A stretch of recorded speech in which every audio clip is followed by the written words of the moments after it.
Hey friends and fam of Facebook. Just shooting a little video with my phone stuck onto the windscreen in a little screen holder, quite convenient. So yeah, this video is called Why Fasting is So Awesome, and some practical tips on how to get started and to do it easily, efficiently and happily, and with great results.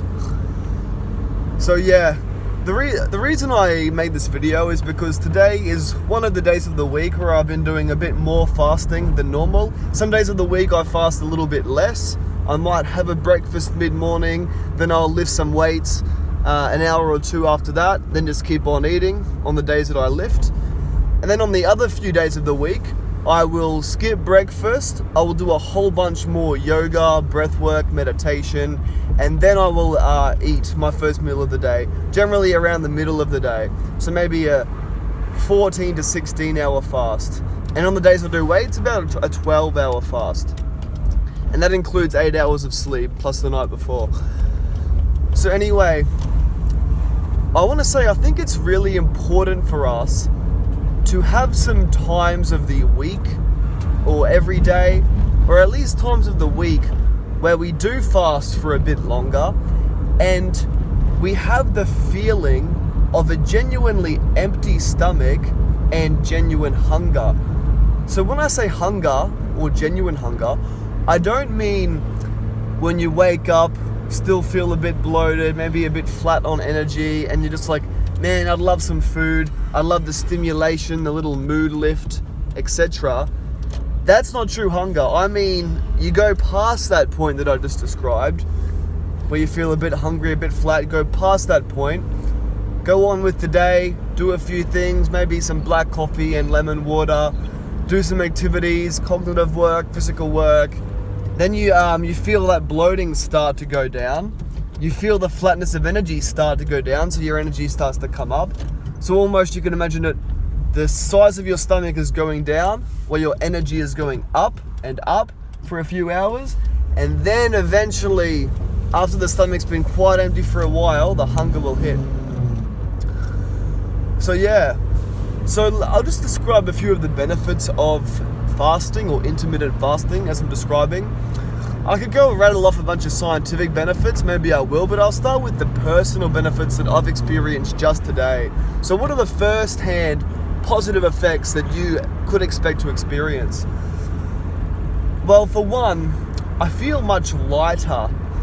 It's like my body moves much quicker and easier and free-flowing and with more coordination.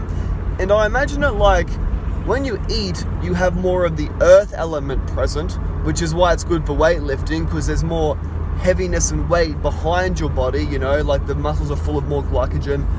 But when you are fasted, it's like the body has more of the wind element, so more free flowing and lightness. So while it might not be as good for weightlifting, it's good for other types of movement, like body weight movement, and it's also good for just feeling mobile and energetic and vital. So yeah, you feel lighter. Another great benefit, the gut and the tummy feels a lot better. So yeah, when we have fasted, the tummy, the stomach and the bowels get to clean and clear themselves out. You no longer feel bloated, you feel clean in the stomach, your stomach shrinks down to its slimmest size. It just feels really good and clean in the stomach, you know, like a pristine environment. And when we are fasting, the harmful or less natural gut bacteria like Candida, they starve off because they really feed on the sugars and especially refined carbs. And generally our most primal, natural, healthiest gut bacteria, they are more resilient and robust and can weather the storm of longer fasting, because fasting can be a stressor on the gut, but it's mainly just the stressor on the bad gut bacteria. So yeah, man, you feel just really pristine in the gut and the stomach, which is a beautiful thing. I also feel you have more mobility, you have more flexibility, and I think this is due to a bit less inflammation. So like certain foods can inflame us a little bit. They may nourish us, but they may inflame us a little bit.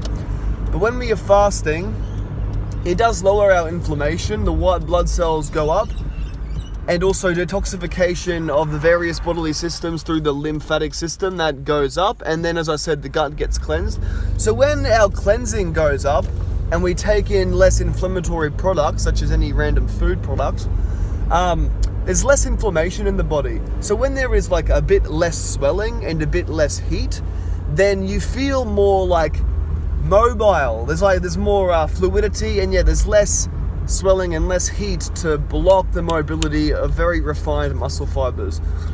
So you'll feel more mobile.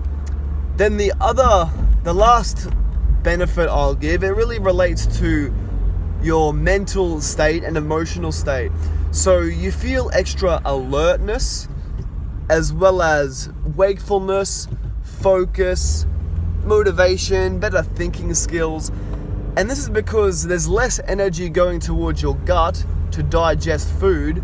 Then that extra blood and extra energy ultimately goes to brain function, as well as the detoxing functions, as I mentioned. But extra energy goes to the brain function. So you get a boost of various good neurochemicals, dopamine, I think serotonin as well, would not surprise me, norepinephrine, which is a wakefulness hormone.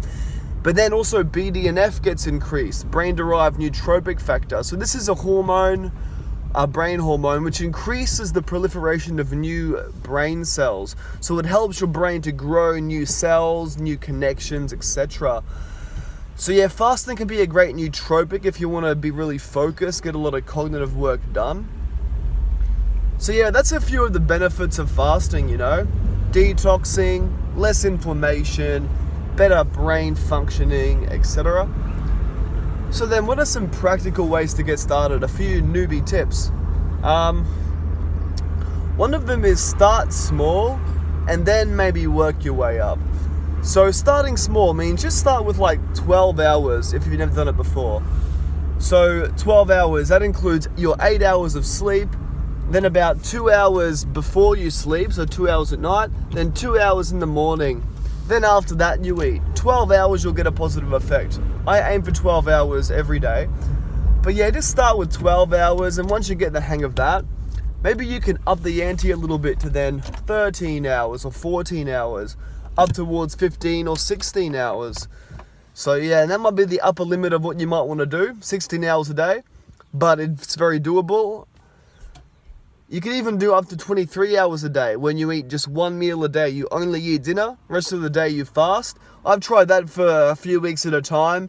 I don't think it's the most sustainable for me with my body shape because I'm very thin and lean naturally, but for some people it's great. So that's the first tip. You start small, 12 hours, then you just can gradually build it up a little bit. Then you can always go back to 12 hours on some days, then do 14 hours other days, but just start slow, build it up. Another tip, one technique you can do, this may or may not be the healthiest technique, but if you consume some black coffee as well as some lemon water with sea salt, pink Himalayan sea salt or pink Himalayan salt, that can be great because coffee can help to subdue hunger. It's an appetite suppressant, and it also gives you a boost of extra energy. It stimulates certain energetic functions like the adrenal glands and metabolism and all this. So coffee can help, and then it helps you be like motivated and energized and focused for the task you do, which you're doing while fasting. So coffee and lemon water. The reason I recommend lemon water with salt, it's an incredibly alkalizing and hydrating drink, which helps to balance out the coffee's dehydrating acidic effects. So they help to balance each other out. So balance it out with some lemon water. Then the last tip I will give is having some activities to do while you are fasting. Perhaps it can include some cognitive work, like reading or working on your laptop. Maybe you go to your job and then you'll eat a bit later. Or it might include some physical stuff. Maybe you want to go do a workout while fasted, which can be really good. Little caveat on that, for myself, I don't like to lift weights while fasting anymore. My gym performance is not as good just because there's less muscle glycogen, less calories in the body. So it's not good for intense weight lifting for me. For my body shape, it's better to eat food than lift a bit after that. But I love doing long yoga sessions while fasting. I could recommend that if it's a physical activity. Any physical activity while fasted is great. And in fact, I would recommend it's very healthy to always do at least a little bit of movement in the morning before you eat. Because when you move in the morning before you eat, that's when your glycogen stores are the lowest, so you're going to be tapping mostly, or you're going to be more likely to tap into your fat burning abilities, tapping into your fat stores for energy. So even a 15-minute walk or 15-minute yoga, calisthenics in the morning, every morning upon waking up, before you eat, then you eat breakfast. Or as I said, you don't eat the breakfast, go do some other activities, coffee and lemon water, eat a bit later. So yeah, man, that's a crash course on intermittent fasting. Hope you enjoy. Much peace, much love.